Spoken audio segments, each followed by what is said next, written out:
Si vous voulez apprendre à mémoriser rapidement, vous devez avoir un système. Et dans cette vidéo, je vais partager avec vous mon système personnel en 4 étapes que j'appelle le système CSCR. Quand je veux mémoriser de nouvelles informations, je passe toujours par ces 4 étapes qu'on va détailler dans cette vidéo. Par exemple, récemment, j'avais une présentation à faire sur la protéine réactive C. Pour préparer et mémoriser mes notes, je passe toujours par le premier C qui est la compréhension.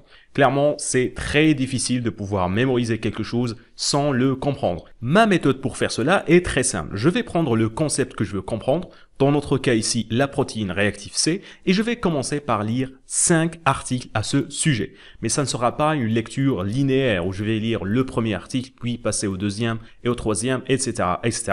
Mais je vais plutôt passer d'un article à un autre. Je vais lire en fait de façon assez aléatoire. Par exemple, en lisant le premier article, je vais voir qu'il n'y a pas assez de détails sur les valeurs de référence. Je vais ainsi arrêter ma lecture du premier article et passer au deuxième où j'avais remarqué que les valeurs de référence sont détaillées. À partir de là, je passe au troisième, puis au quatrième et au cinquième et enfin, je vais revenir par exemple au deuxième, au troisième. Il n'y a pas vraiment de règles et je ne suis pas un ordre. Je passe d'un article à un autre pour, en quelque sorte, commencer à créer des embranchements d'idées dans mon cerveau. 2 points sont importants au niveau de cette étape de compréhension. Je ne prends aucune note. Je ne fais que lire et essayer de comprendre afin d'organiser le tout dans mon cerveau. En fait, je trouve que le processus de prise de notes à ce niveau-là va me ralentir et m'empêcher de créer des connexions entre les idées rapidement. Donc, je ne prends absolument aucune note au niveau de cette étape-là. Deuxième point important, le choix des 5 articles à lire est crucial, puisque dans cette étape-là, je vais éviter au maximum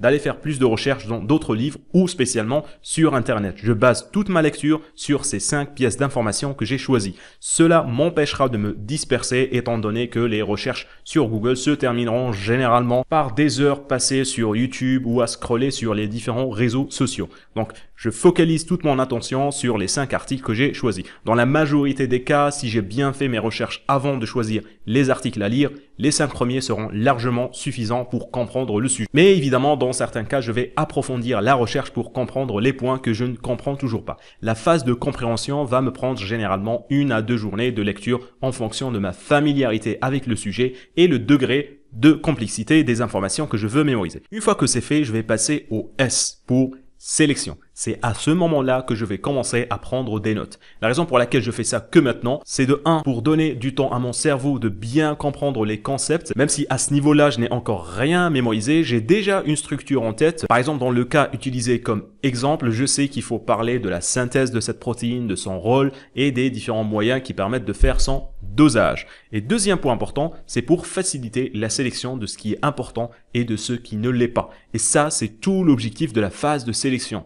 Sélectionner les informations à mémoriser. Évidemment, cela ne pourra être fait que si le sujet a été bien compris, si vous avez une bonne compréhension.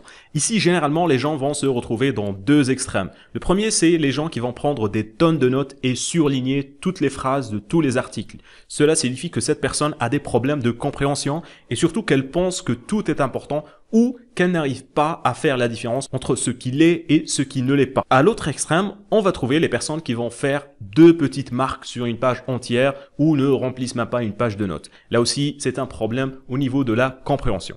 Généralement, ces personnes décident de choisir la solution de facilité en supposant que peu de choses sont importantes et que peu de choses doivent être mémorisées. Le problème si vous êtes étudiant, c'est que le prof peut avoir un point de vue très différent de ce qui est important et de ce qui ne l'est pas et c'est lui qui va faire le test. Donc faites attention à ce point. Quelque part entre ces 2 extrêmes se trouve cette zone magique où la sélection des bonnes informations vous apportera un maximum de résultats. Mais comment décider quelle est l'information correct et surtout comment décider quel est le montant correct d'informations à sélectionner. Personnellement, je me pose toujours 2 questions.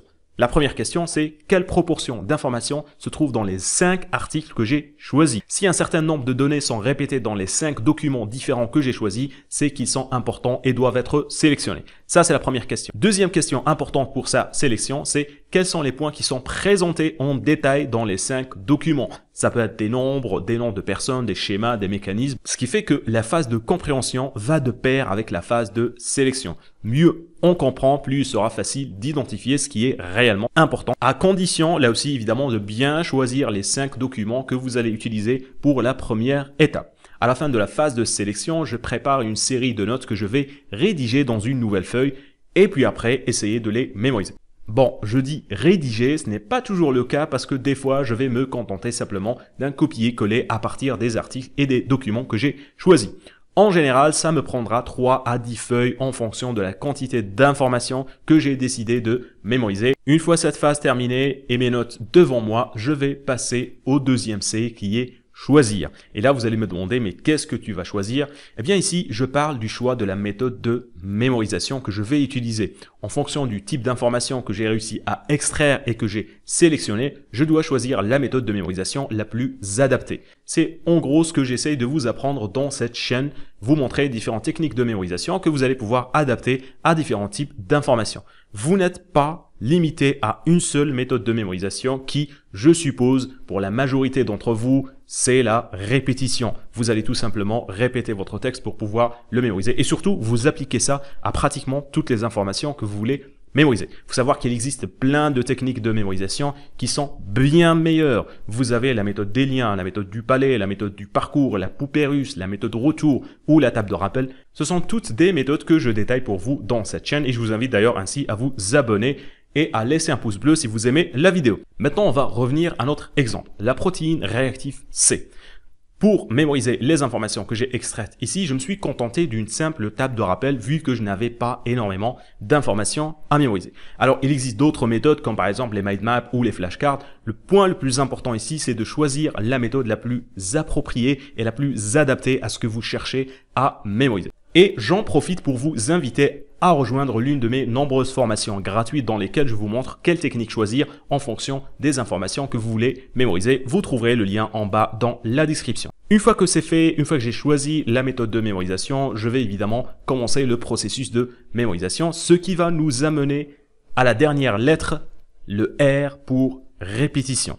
La répétition est en dernier dans l'acronyme, mais c'est de loin la phase la plus importante car vous devez répéter ce que vous allez mémoriser. Quelle que soit la méthode de mémorisation que vous allez choisir, vous devez toujours passer par la phase de répétition. Sans la répétition, tout le reste ne servira strictement à rien. La phase de compréhension, la phase de sélection et le choix de la méthode ne vont servir strictement à rien si vous ne répétez pas ce que vous allez mémoriser. Bon, ici, il y a 2 points qui sont importants. Combien de répétitions faire et surtout quand répéter ces informations. Pour simplifier, je dirais qu'il vous faut au minimum 5 répétitions. 3 qui vont se faire le jour même de la mémorisation, c'est-à-dire la même journée où vous allez mémoriser ces nouvelles informations, et les 2 restantes, vous allez les laisser pour plus tard. La première devrait se faire immédiatement après avoir terminé votre mémorisation, votre première séquence de mémorisation. Celle-là, c'est la plus importante parce que c'est elle qui va aiguiser grandement votre mémoire de l'information en corrigeant les petites erreurs et en ajoutant les détails manquants.